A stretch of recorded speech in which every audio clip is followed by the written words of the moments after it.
because I want to make sure we can get to them all.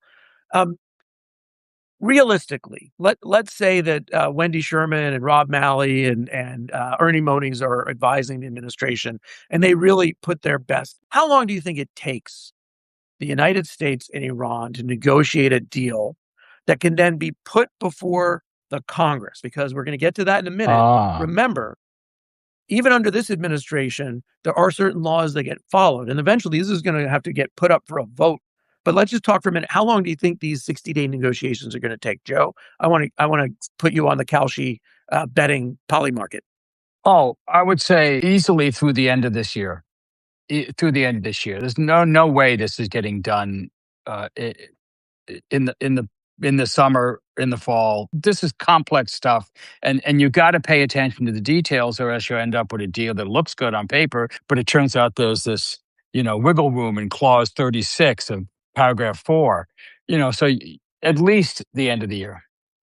Ariane? I mean, I think it depends on what kind of deal we're going with, right? If we're going to get an actual no-kidding deal that addresses things well and crosses the T's and dots the I's and, and all of those things, then Joe is right. It would take a long time because of just how the nuclear issue itself, as I've been trying to explain to folks, it took, again, as Joe mentioned, the Obama administration about 2 years, right? 3-ish from soup to nuts, from the Oman negotiations in 2012 to the actual JCPOA.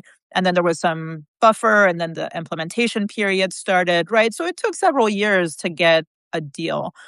And then in the Biden administration, we were trying to return to the JCPOA. We negotiated for, I think it was a year and a half-ish, and it didn't go anywhere. But it took a year and a half to basically get the kind of ingredients in place to have a deal that could be defended if it had gone through. So, and that's just on the nuclear. And then you add to that the other issues, missiles, proxies, et cetera. I think we could agree that that's just not going to be part of the deal, right? So, we're not going to see that.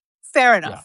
Too complicated. But you raise a good point. Could this be a simpler deal? Well, what do you think? Yeah, well, I do. It can. I think it can. And I think that's probably where we're going to end up because, look, this is not an administration that is known for being this is not the Obama administration, right? Or the Biden administration. They're not trying to get a very thorough deal that basically makes sure that everything is, crossed and dotted and everything. I think that the president he's bored of this war. He wants to move on. He wants to go to Cuba. He wants to do all these other things. We have midterms coming up. He doesn't want to be sitting there negotiating a 150-page thing that addresses the nuclear issue once and for all. So I think we're probably going to end up seeing something that is shorter, that is more to the point, and probably less, detailed, less thorough, and so less bulletproof. And that can be done pretty quickly.